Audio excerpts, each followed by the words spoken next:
Good evening, everyone. It's Water Wednesday. Just looking at the calendar, there are 2 more Wednesdays after this one before the election, and then, of course, a Wednesday after the election.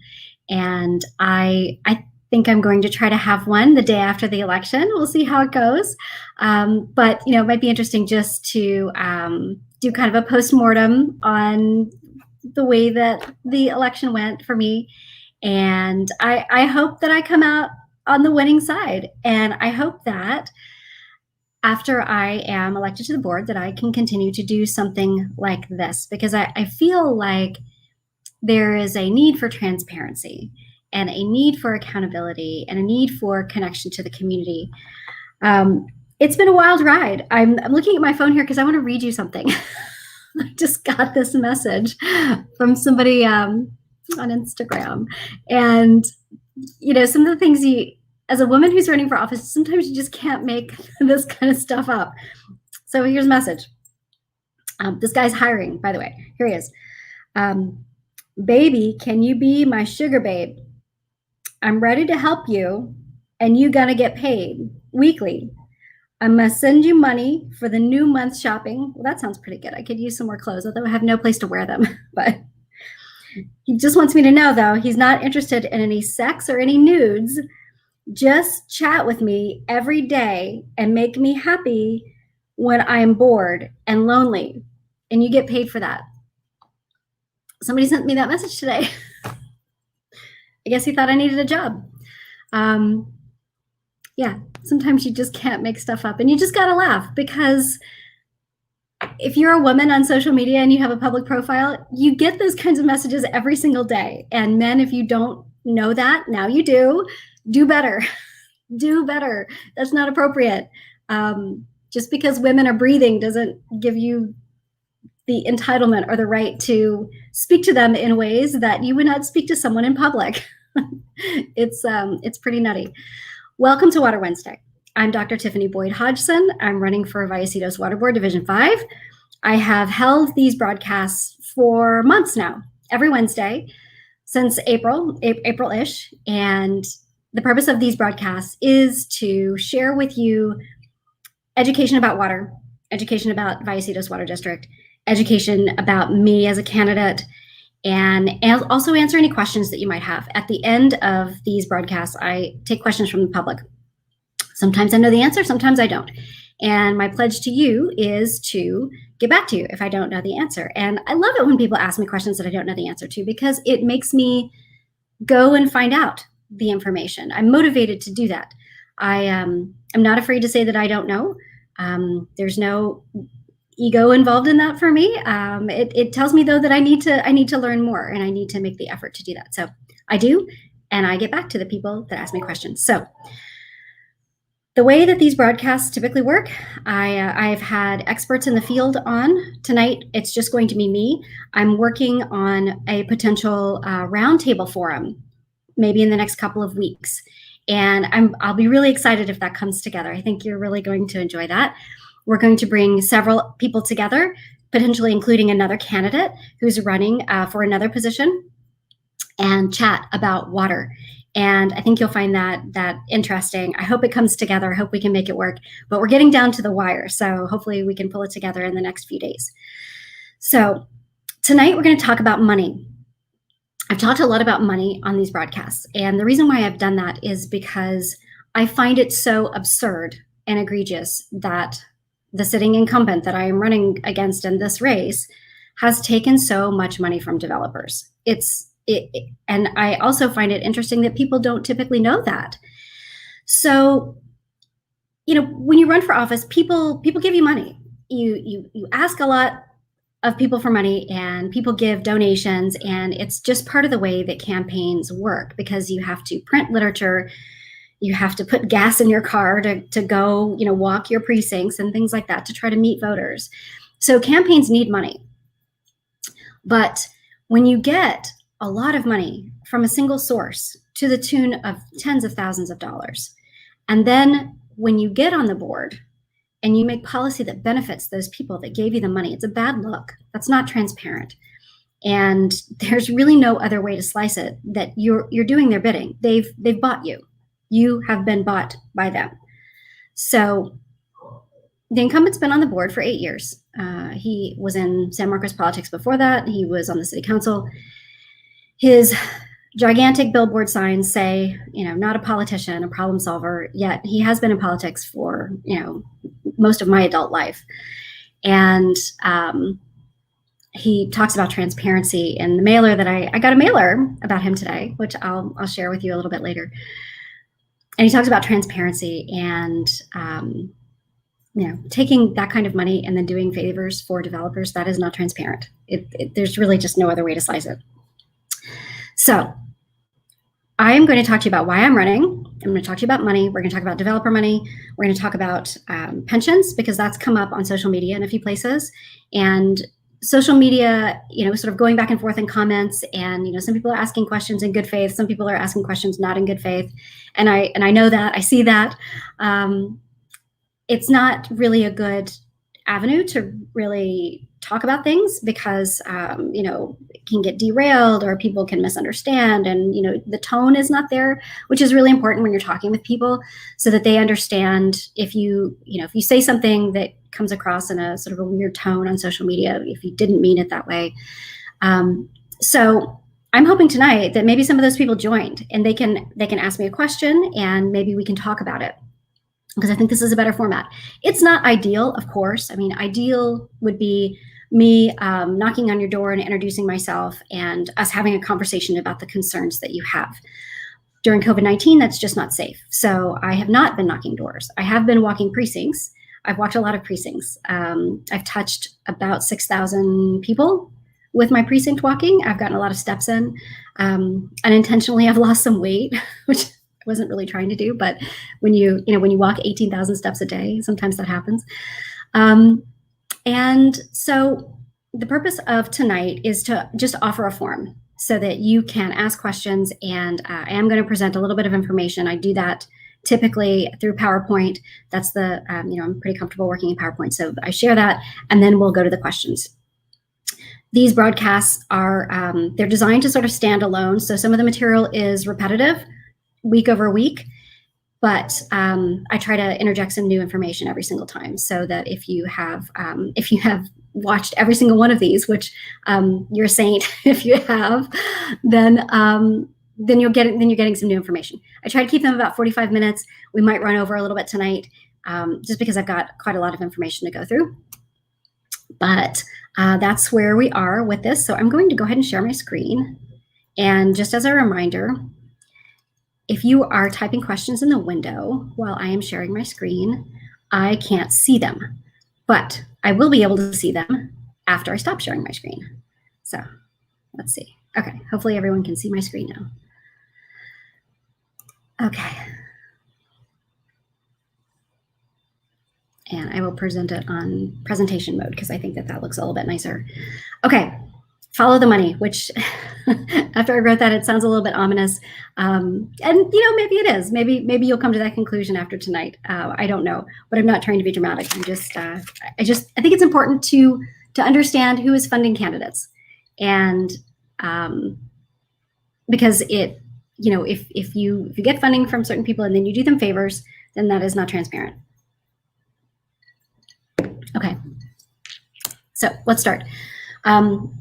Every week, I start with a land acknowledgement. I think that is really important. We've just come off of Indigenous Peoples Day, and I posted this on my social media. I don't know if people knew that I had been doing this, but I got a lot of positive feedback, not because I was really looking for positive feedback, but I think it's important that this type of grounding and ceremony, whenever we are coming together in a public forum, is really important. And I hope that if I make it to the board, and if I am in charge of the agenda, or I am the board president, I'm leading the meeting, I hope that I can continue to do a land acknowledgement. I think that that's really important. So I'll read it now. We acknowledge that we are on the traditional territory and homelands of the Luiseno Payam people. Cal State University San Marcos and surrounding areas are still home to the 6 federally recognized bands of the La Jolla, Pala, Palma, Pachanga, Rincon, Saboba, Luiseno, and Payam people. It is also important to acknowledge that this land remains the shared space among the Kupanga-Wisham, Kupeño, and Kumeyaay and Ipe peoples. We acknowledge that we are guests on traditional, unceded Luiseno Payam-Kawisham land. So I've shared this a few times. I have some endorsements that I'm very proud of. And one is the Sierra Club. I'm the only candidate endorsed by the Sierra Club. It was a competitive endorsement process, and I earned the endorsement. I'm also endorsed by a group called 314 Action. They promote scientists who are running for office. I am a scientist, and I am proud to have that endorsement as well. I have a couple of union groups that have supported me. I've been talking about using the board platform as a way to partner with educational institutions to create a pipeline for good local jobs. I've been talking about that since April. And I was really happy that unions who could also be behind that, I'm glad they noticed, and I'm glad to continue having conversations with them. I think it's really important, especially now, because so many people are struggling. Our economy is doing really poorly. We need good local jobs. So, having a vision for that and having a long-term pipeline and pathway so that our kids that grow up through our public schools in San Marcos, they can go into an apprenticeship program and then come to work at Vallecitos, and they can make a good salary. They can live here. They can afford to raise their families here working at Vallecitos. So that is an idea that I have that's a little bit bigger than just the day-to-day vision of the board. That's something that's real change that I want to affect on the board and in our community, and it will help a lot of people. So I'm glad that the unions have noticed, and I'm glad that they support that vision. So why am I running? What do you get with me as a board member? So I have a website. I have been doing these Water Wednesday broadcasts. I have been doing something called a street and greet, where I go and we have a meet and greet in the street. We've been doing it in cul-de-sacs, and I've been talking to voters and answering questions that way. But in a nutshell, these are the pillars of my platform. Number one, affordable, quality, reliable water for you, the ratepayer, advocating for you, the ratepayer, to ensure that our water is affordable, it's high quality, and it's reliable. We will probably talk about the lawsuit a little bit later. That has impacted both the quality and the reliability. Affordability is something that I am hearing more and more people tell me about, especially seniors that are on a fixed income. I've talked to many seniors who have done everything they can to reduce the amount of water that they use, and yet their bills are still too high because of the fees we pay. I've talked in the past about the reserves in the ratepayer fund that we have. It's approaching $100 million, and that is almost double what is legally required to keep on hand. So we've raised rates. Vallecitos has raised rates.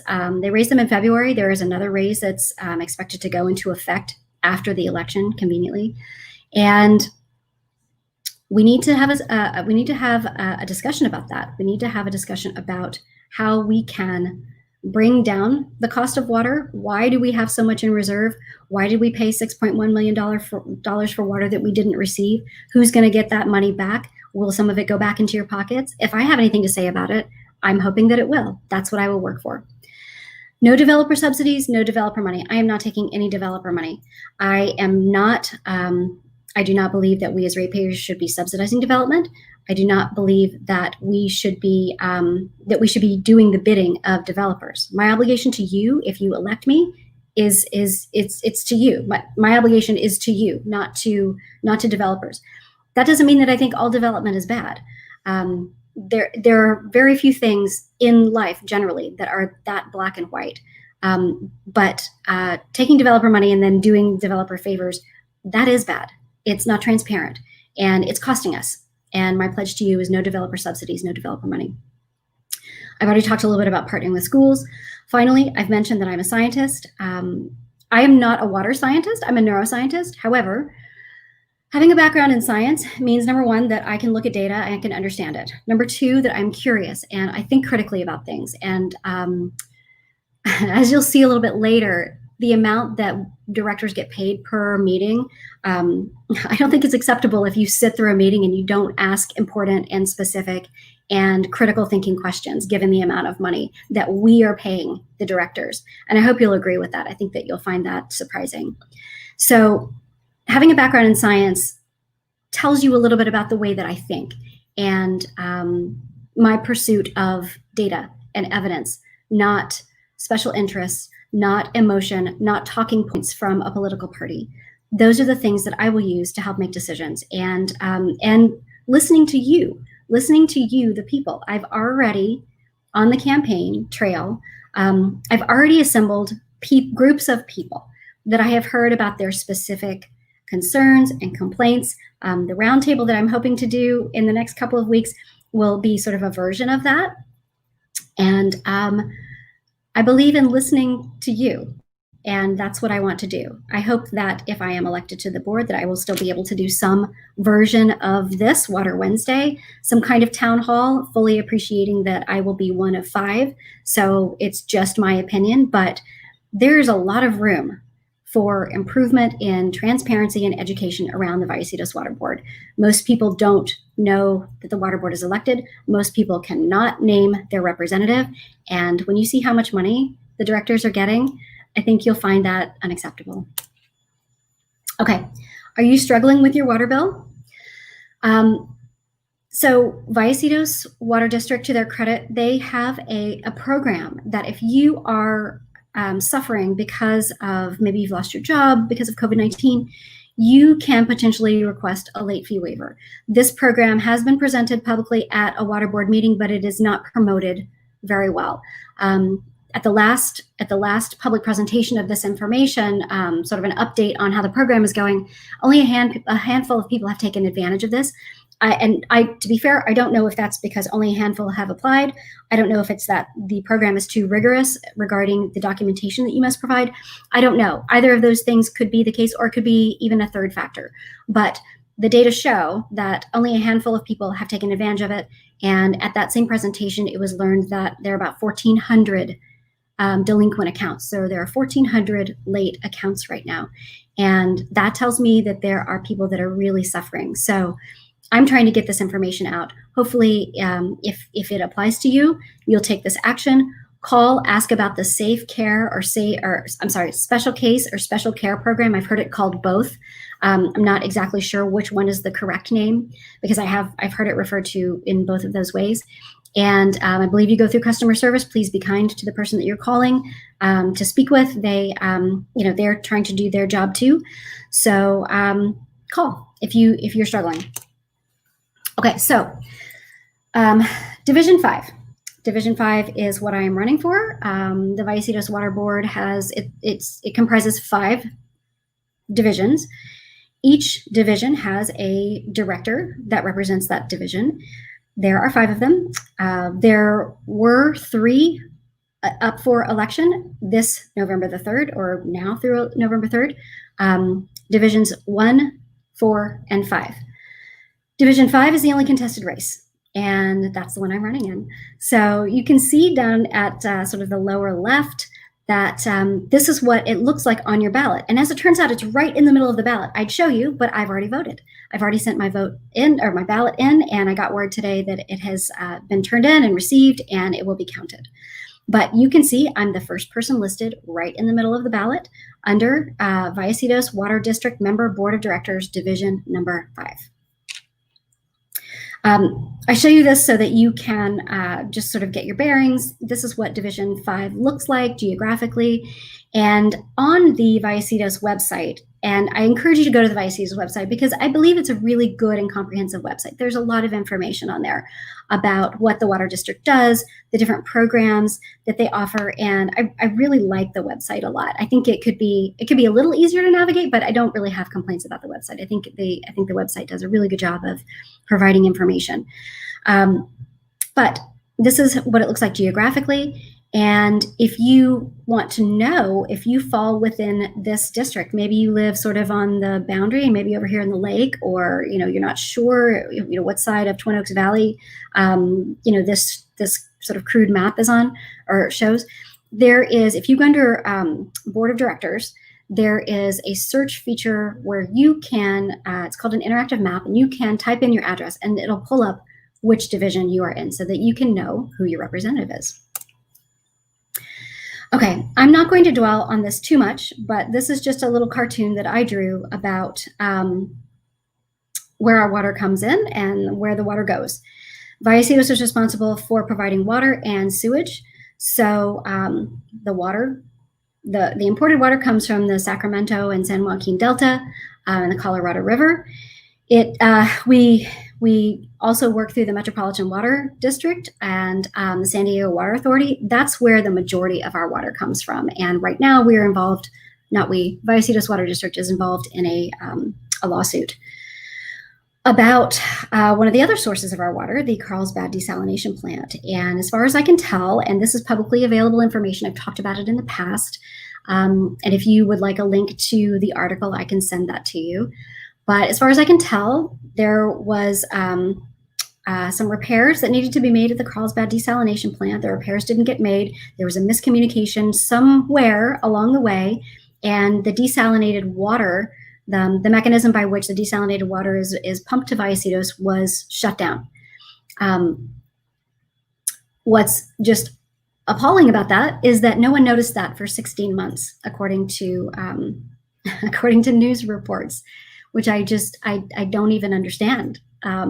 So what I did a couple of weeks ago is, I thought, Vallecitos Water District is saying that we're going to get water from the desalination plant because, number one, it provides a more reliable source of water, but it also provides a higher quality of water. That's on the website. That's part of the selling point of getting the desalinated water.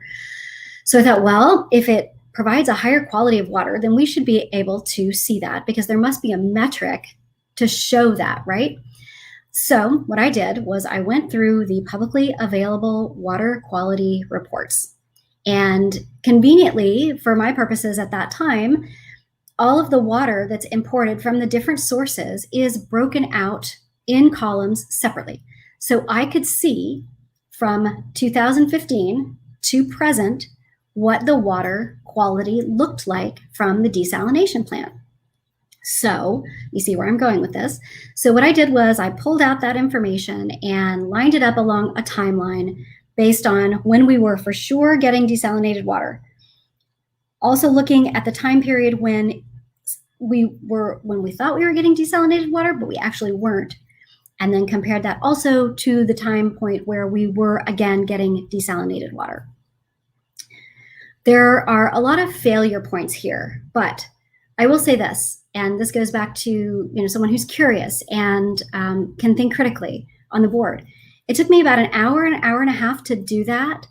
And just looking at those data, there were some anomalies. Now, do those anomalies mean that would have been like a light bulb and solved the problem? Not necessarily. I'm not saying that. But I was looking at the water quality reports, and if anybody else had been looking at the water quality reports and sort of compared them over time, they would have noticed some differences. And had I been on the board, I would have said, hey, these numbers look a little bit different. Can you check? Are they within the standard error? Can you look into that? Because I would want to know why there are differences in some of these numbers, and what does that mean? And that's important, just asking the question. Asking the question might have spurred somebody to look into it. And then we wouldn't have paid $6.1 million for water that we didn't get. And maybe that could have turned out differently. There are a lot of places where there was an obvious failure. I don't know the weighted, percentage of at fault all along those steps, but that's something that we need to look into because that's absurd that happened. And when I tell people that, because it was kind of a small-ish news article hidden in the Union Tribune, not hidden, but not, wasn't front page news, then people shake their heads. I know people at other water agencies that are shaking their heads about this, and they just don't understand how it happened. And we need to understand how it happened. We need to know where the gaps are and where the failures happened so that it doesn't happen again. That's our money. We paid for that water. So I'd like to get some of that water back, and I would like to try to get it back and put it back in our pockets. We have seen enough increases, and especially if the water rates are increasing to pay for a higher quality of water and we're not getting that water, that's ridiculous. Okay, so let's move on. So Vallecitos Water District has two sources of income. It has the ratepayer fund, which is what you and I pay. It's your water and your sewer bill. And that goes towards operating expenses, making repairs.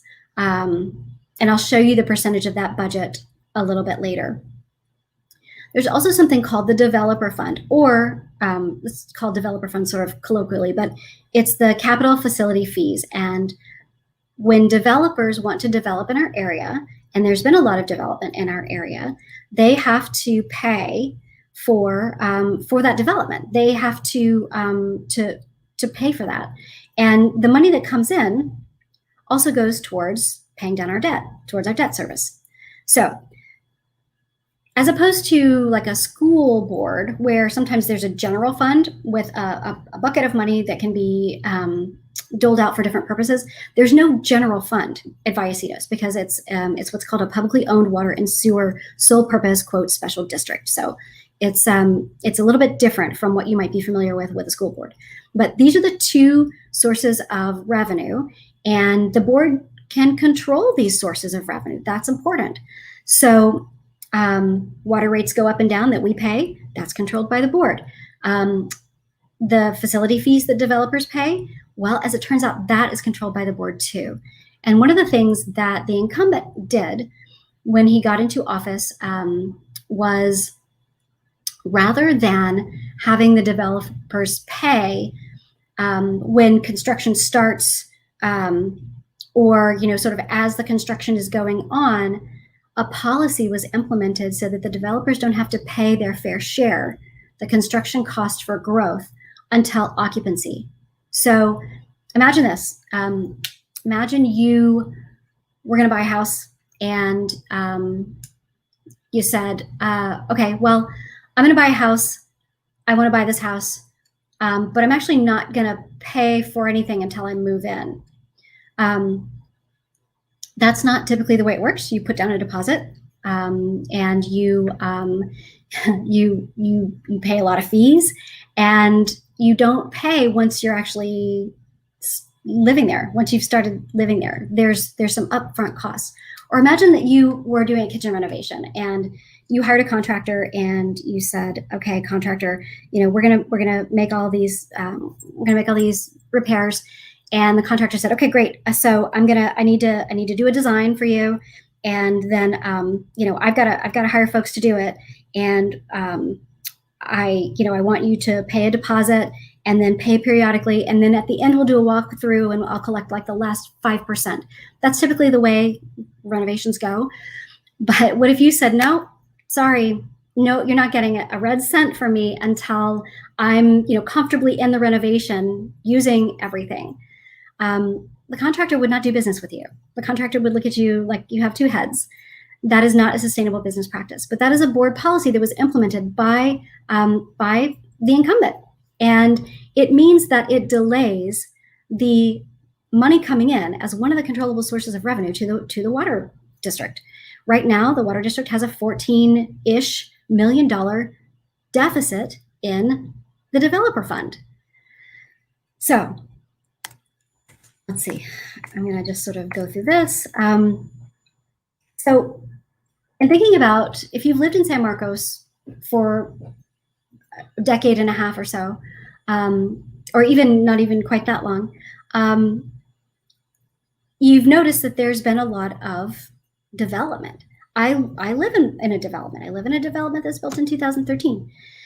What I'm showing you here are the building permits that have been issued in San Marcos over, since 2006. And you'll remember, there was a crash in 2008. There was a real estate crash, and but then the economy started recovering, and San Marcos started developing. Well, in theory, you would expect the developer fund, because we're having more development and the developers have to pay for the infrastructure that's required to build those houses, the sewer pipes, the water pipes, you would expect that the developer fund would sort of track along this trajectory. If we're building more, we should be having more money paid into our developer fund, but that's not the case. Here is where the incumbent was elected in 2012, right here. And look at the size of that cliff.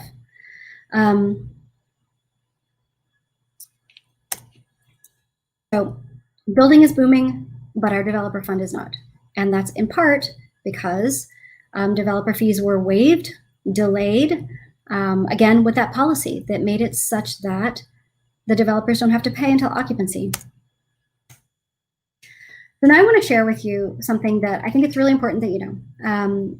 When somebody runs for office, you have to, there's a large burden of paperwork, and it's complicated, but it has to be done because of California campaign finance law. And I think that's good because it tells you who is funding your candidates. And I'm showing you some filings from 2012 that the incumbent, these are the incumbent's filings. Actually, what I'm showing you first is actually a PAC, a political action committee called the North County Taxpayers for Responsible Government.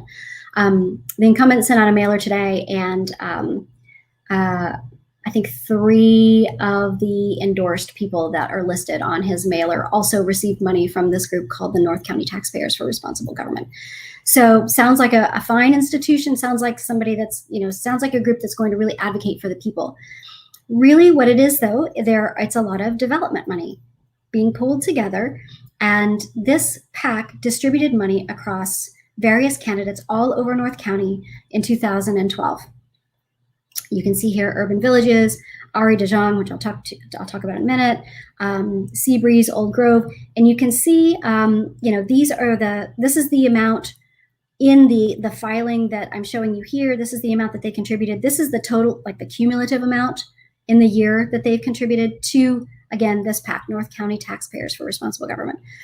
$5,000 here, and looks like maybe this was the first contribution because the total and the calendar year are the same. Here's another contribution, $2,500 here, in total $20,000.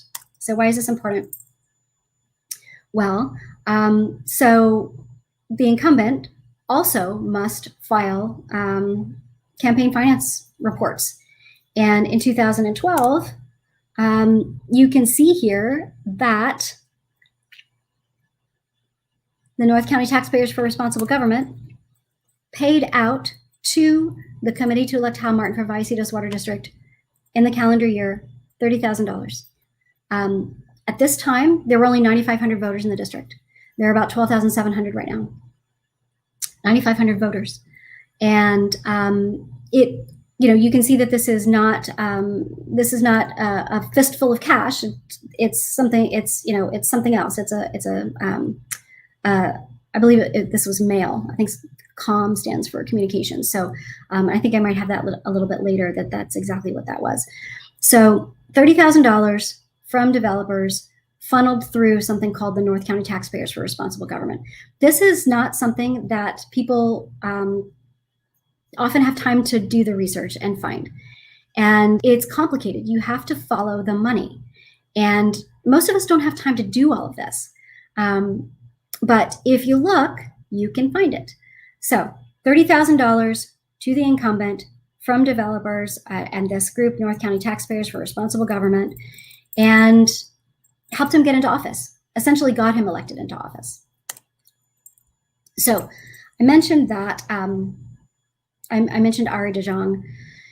So this is actually a snapshot of cash contributions from the DeJong family. The DeJong family has ties in Escondido and in San Marcos.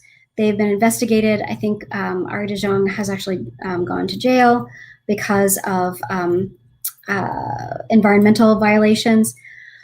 But this is talking about not a communications. This is a direct contribution. So Ari DeJong, Diamond Environmental Services, This is IND, meaning it's an individual contribution. Again, this is from the incumbent's filing back in 2012. NBC7 Investigates found in the last 5 years that DeJong family members have contributed more than $22,000 to local campaigns. That's a lot of money, including 4 out of 5 sitting county supervisors, a former San Diego County supervisor, and 2 directors for the Vallecitos Water District. So one of those is the incumbent.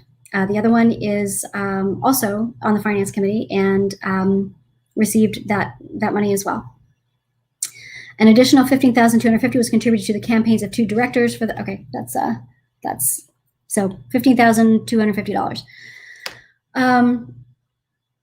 Developer money by developers that are not scrupulous, that have done jail time for dumping hazardous chemicals.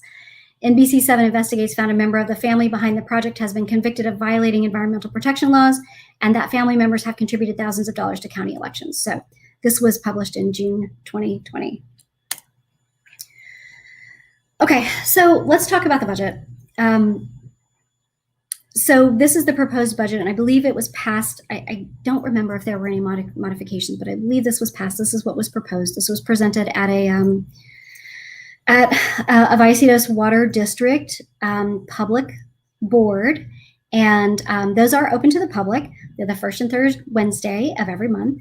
They are not well attended. I have gone to several where I've been the only member of the public present, and that's not surprising because people are busy and they're held at 5 o'clock, which if you work, maybe your day doesn't end at 5. Maybe it ends at 5:30, and then, before COVID, maybe you had to drive home or something, or maybe you still are commuting, or you're commuting again.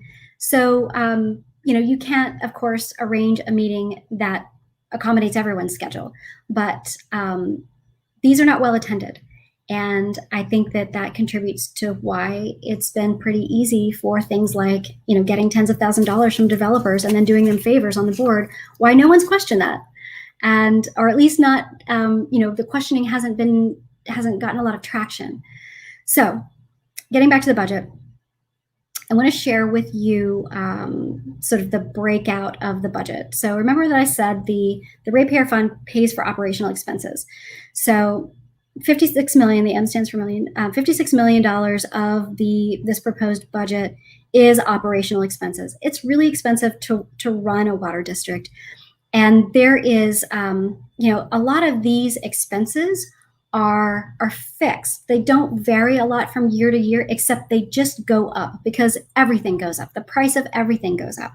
So, the operational expenses, there may be some wiggle room there, which I think as a board member, I would be interested in taking a deep dive and looking at.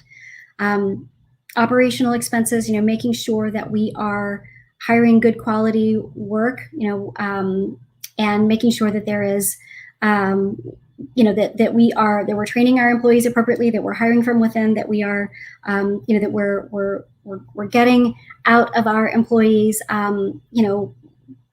productive and good work, and trying to cut corners where we can, but possibly in order to trim the operational expenses. $25.2 million is for capital items and projects. $5.4 million goes towards paying down debt. And here's something that I'd like for you to know. $4 million goes towards employee benefits and pensions. That is the smallest slice of the pie. It's the smallest slice of the pie, and yet it's where a lot of people have sort of laser focused. Not a lot, but at least one director went on sort of a rant about it at the last water district meeting. And I think it's important to keep in perspective what we're talking about here. It's $4 million, and CalPERS, that's what teachers have, and firefighters and police officers. When you work in a public utility or in a public service and you get a pension, it's an agreement where the agreement is, we're going to pay you maybe not the best salary right now, but we're going to take care of you later. That's what a pension is. And so to target that, it really lowers the morale of the employees, but it's also a bit misguided because it's the smallest slice of the pie. Maybe there is room for some reform, but that shouldn't be where we're laser focused. It's not where we're going to get the most bang for our buck. We can look at capital items and projects, and we can assess whether or not all of those need to be made and maybe stretch out the timeline. We can look at operational expenses. We can do some analyses to make sure that we're operating efficiently. And the example was that all of these high pension employees are making all this money.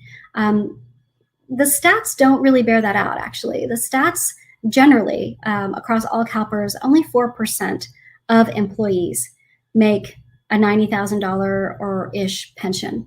And that's not the bulk of the people that work at Vallecitos. So it's a bit disingenuous. And if you're targeting that, you're missing an opportunity to save potentially more money and also to make your employees unhappy.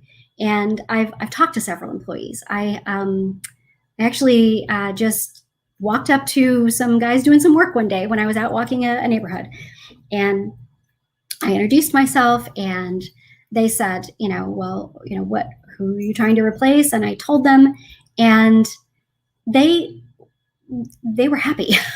And I think that's a real sad state of affairs, because your board sets your vision and your mission of your district. And if time and time again, I'm talking to employees who are not happy by the way that they are treated, because they're treated in a condescending way, or they are not treated with dignity and respect, that's a problem. It frankly jeopardizes our water, because if we don't have employees that are, that take pride in their work and feel valued, then they're not going to do as good of a job, and we need them to do a very good job, because this is our water that we're talking about. So yeah, maybe there is a little bit of room to look at pensions, but I'm not sure that that's what we should be laser focused on. And by the way, $4 million is less than $6.1 million, which we just wasted. And we're trying to sue to get back now. So let's focus on the priorities. That's what I'll say about that. But let's dig a little bit deeper into pensions. So the piece of mail that I got today for the incumbent talked about how he's proud of doing benefit reform, and the other person on the finance committee who is on social media has also talked about how the incumbent has done great things for benefit reform, and how he's also done great things for benefit reform. One of my tiny humans that I gave birth to just walked in the room. And so what I would like to share with you, okay, yes, I see. What I'd like to share with you tonight is that's a little bit of revisionist history. It's not quite true. So some of these benefit cuts, there were cuts. They were negotiated before the incumbent was on the board. They were negotiated in 2011, and you can see from this chart that in June 2011, the Vallecitos Water District adopted a budget which included an 8.8 decrease in benefits. That was before the incumbent was on the board. In June 2012, Vallecitos Water District adopted a budget which included an 11.2 decrease in benefits, also before the incumbent was on the board. After the incumbent was elected to the board in 2012, the annual budget increased benefits by 13% and averaged 5% annual increases through 2020. So I think it's important to set the record straight about that. I think that, and maybe that 13% increase and the 5% annual increases, maybe that's needed. I don't know. I don't have all of that information. I don't have access to insider information that somebody on the board might, or an employee who works in the benefits would. I don't know.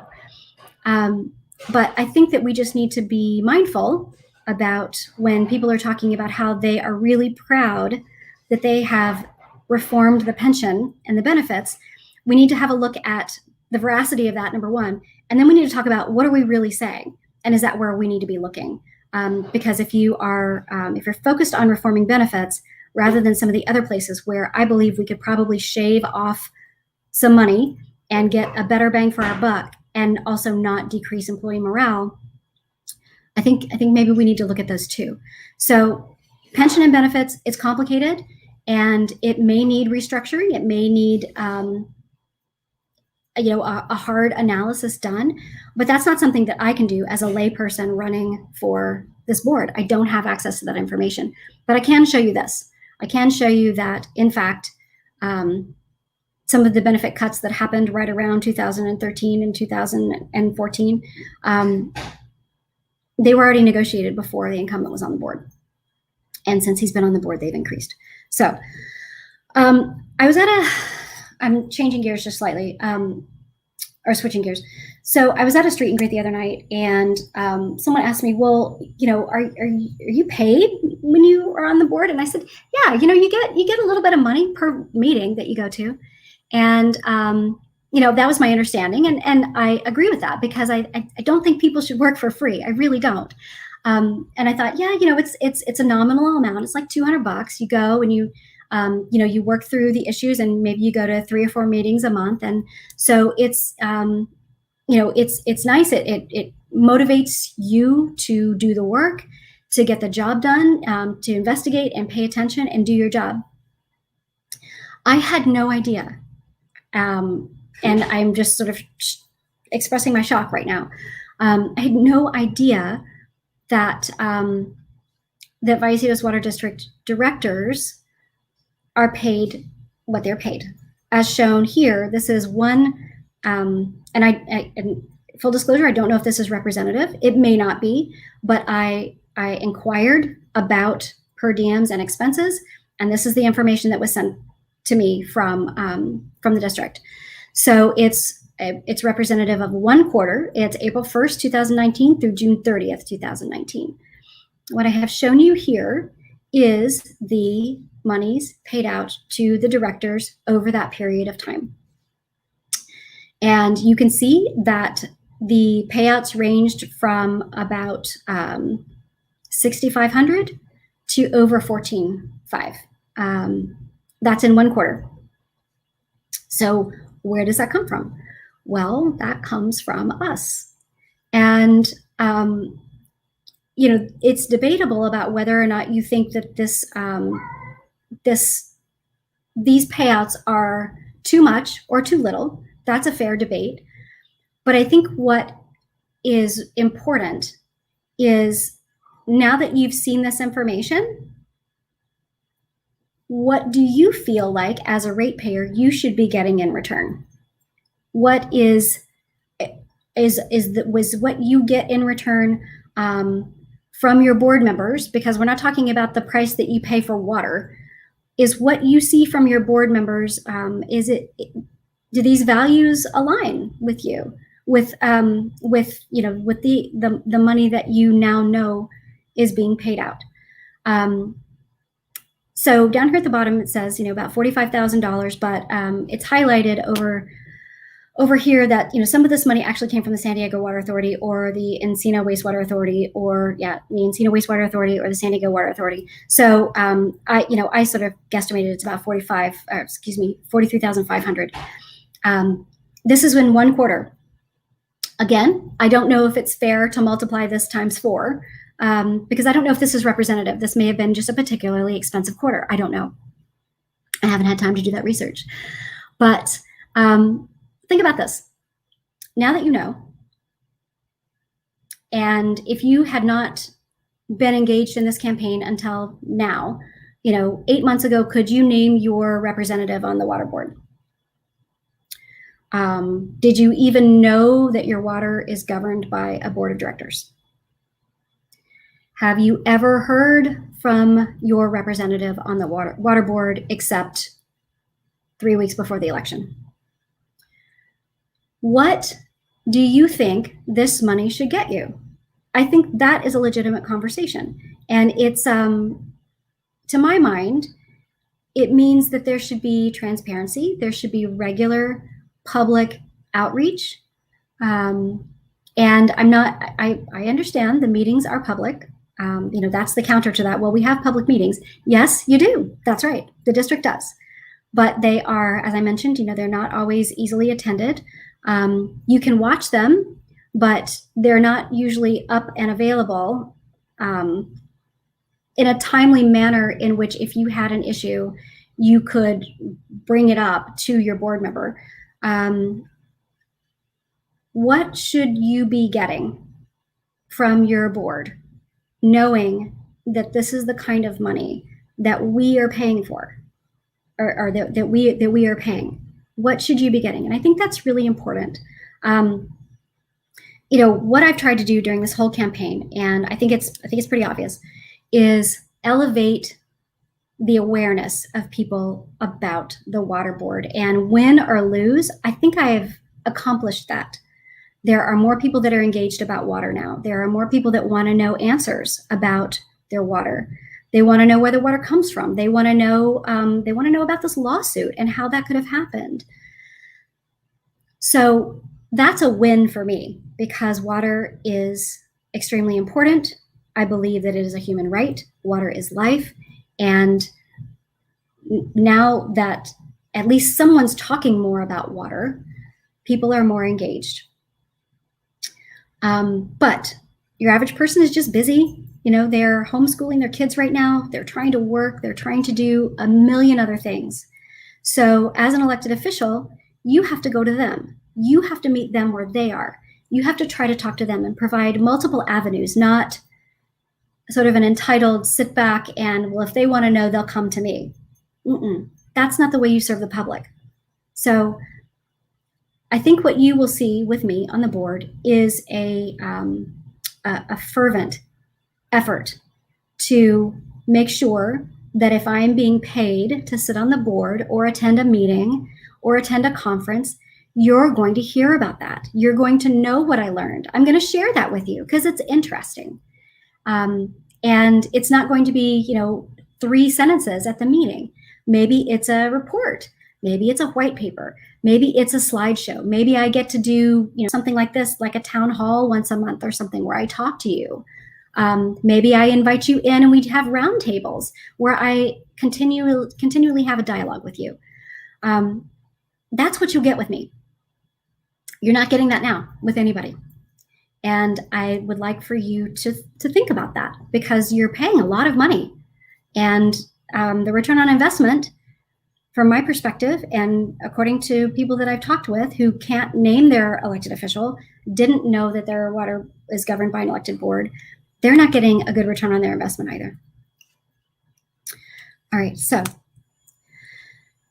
you can vote for me if you haven't already voted. A lot of people have, but if you have not voted, I encourage you to vote, and I encourage you to consider me for your vote for Vallecitos Water Board of Directors. I'm the first name listed on underneath the heading district. It's right in the middle of the ballot. I was really pleased to see that. I thought it would be maybe stuck kind of at the back behind all the propositions. And those propositions, some of them are hard to get through. The language is really confusing. But you can vote for me, and I would appreciate it if you would. I think that's it. I'm going to stop sharing. Let me see how we're doing on time. Just give me a moment, and I will take some questions. Okay, I see that there are a handful of folks on. Ask me a question. I would appreciate that.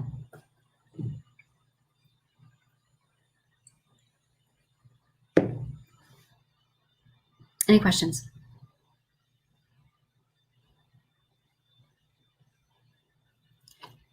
Let's see. Okay. Oh, I hadn't clicked on the right thing. Okay. All right. I'm still learning, even though I've done like 15 of these. Okay. From Helen, has the incumbent been called out on taking contributions from developer by anyone other than you? Yes. So as it turns out, there is a complaint filed with the California Attorney General that details all of this. There is also a man who used to work for the district named Tom Scaglione, who has a consumer sort of watchdog group. It's not an official watchdog group, but it's a group that he has formed, and he has been talking about this. And he's the former assistant general manager. He is very intimately familiar with all the finance. That used to be his job. He's a CPA, so he has also been vocal about this. And it's, for whatever reason, and again, I think it's just because people are busy and they don't really know that much about the water board. They don't know that their water is governed by a board of elected officials. So I'm hoping that maybe after, win or lose, more people are going to know about this issue. And whether I win or lose, I think that that's a win, because we need to have people on the board that are not doing the bidding of developers. Let's see, taking money and voting in their favor. Yes. So that is what that's what the incumbent has been doing. Can we join the lawsuit? Can we get some of our money back? So the lawsuit is not like a class action.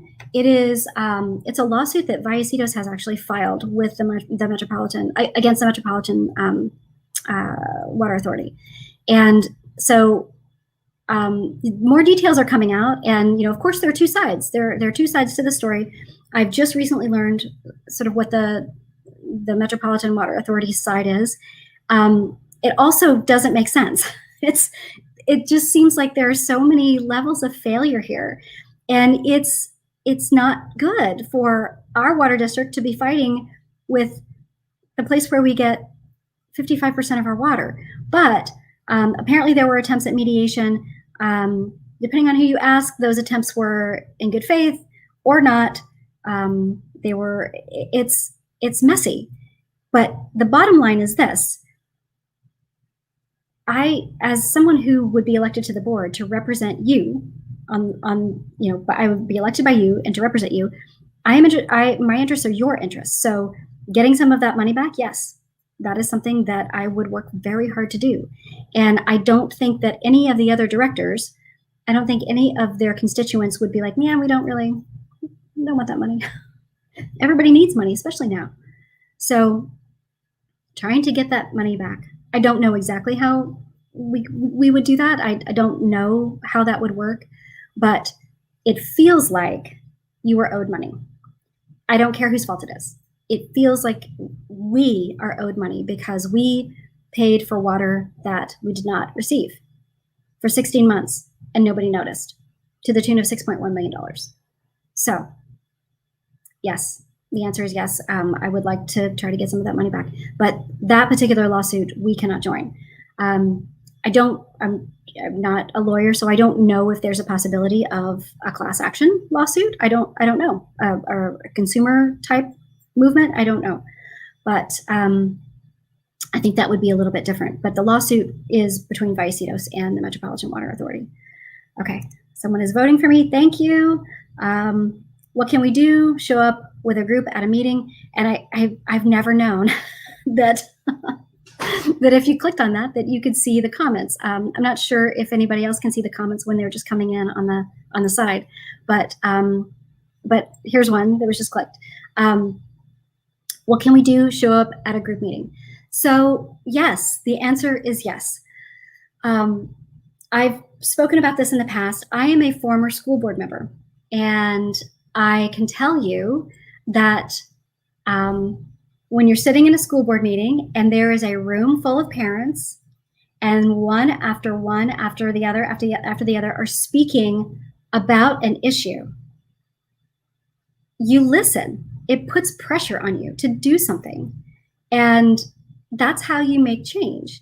And I mentioned that the Vallecitos Water District meetings are not very well attended, but if a group of people came and you organized and you came and each person stood up and talked a little bit about, how the rates are impacting them as a senior, or how they're trying to reduce their water and they can't seem to do it, or why is their bill the exact same to the penny for 3 months running? And they're wondering, is anybody really checking my meter? Because I'm hearing that too. Or, why do we have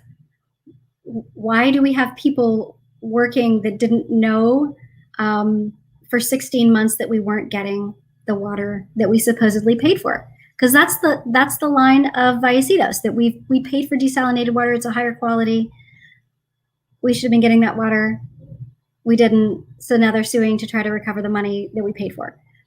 On the other side of the coin, remember there are always two sides, is that No, actually, what you bought was reliability of water against drought. So there's a contract that stipulates at some point what the language is, and the truth will come out. But right now, there's fighting going on, and the ratepayers, we've lost. Irrespective of who wins the lawsuit, if the lawsuit is won or if there's a settlement, we, the ratepayers, have lost in this deal. And the ratepayers will be that's who I'm responsible to if you elect me. So I'm going to fight for you. And I think we've overpaid, and I think that we should get some of that money back. I would love to be able to put some of that money back in your pockets. Okay, we appreciate your interest and your energy. We're determined to help you. Thank you. I do need help. I'm in a tough race, and like I said, I'm not taking developer money. So it's a grassroots effort. We're doing well. We have contacted a lot of voters, but I don't, by any stretch of the imagination, think that this is a shoo-in at all. That's why I'm still working. That's why I'm still doing these. I'm still working hard. I'm still calling voters. And, even though a lot of folks in my bubble have voted, most people have not. So I'm still trying to reach voters. I'm still trying to talk to them. It's also the case that, the mailer that came, I'm looking at it here, talks about the reduction in pension obligation. So it's important, that's an issue that's on the minds of some people. I don't know if those people were going to vote for me. Well, I know for sure that 2 of the people that asked me about that on social media, they can't vote for me. They're not in the district, but I'm sure that other people might be curious about that who are in the district. So putting the record straight and sort of identifying what's revisionist history and what's not, that was important for me to do tonight. And now I can refer people, if they're interested in that information, they can come and watch my Water Wednesday. Let's see. So yes, I already showed that. Okay, so yes, showing up at the meetings. And that is something that if I make it on the board, I hope you do that. I hope you come, because I need to be held accountable too. I need to know what you're thinking. And if people don't show up, if people don't voice their concerns, then the default is kind of, well, nobody's concerned about that, even though you might be. So let's keep talking about that. Let's keep talking about how to organize and how you can hold me accountable, because if I win and I'm on the board, I want you to hold me accountable. I want you to tell me your concerns. That's what I want to do as someone who is working for the ratepayer and as a public servant. Okay, any other questions? We ran a little bit over tonight. Thanks for hanging in there. I really appreciate it. We're about 20 days out. So 2 more Water Wednesdays before the election. I'm going to do a postmortem after the election. I don't know if anybody will watch. If I win, it's going to be celebratory. If I didn't, then maybe it'll be sort of a spur you to keep going, keep talking about this, keep talking about water. And it'll be especially important if I don't win, because the developers don't want me to win. They don't. They have an interest in keeping people on the board that will help them. And I am not beholden to developer interests, and I want to help you, the ratepayer. All right, well, take care of yourselves. COVID-19, the cases are increasing again, so please be careful. Please wear a mask. Please vote, and there are a number of ways to do it. If you are not registered to vote, you can do that up until, you've got 5 more days to register to vote in this election. You can vote by dropping off your ballot. I understand there's also a drive-through ballot drop-off place in Carlsbad. I don't know the exact address, but you can go to the Registrar of Voters website and you can find that out. You can mail your ballot. You can sign up to track your ballot, which I did. I just got the message today that says that my vote has been submitted and it's going to be counted. That's all at the Registrar, the San Diego Registrar of Voters website. They've got a great program. You can sign up, track your ballot, and they'll let you know. They'll send you an email and a text when your ballot is received, and you can rest assured that it's been received. When we all vote, then the decisions that are made are representative. If we don't all vote, then the decisions that are made are not representative. So vote. And I hope you'll consider voting for me. I really do. I really appreciate that. And it's time to make some changes on the board and make some changes for the people.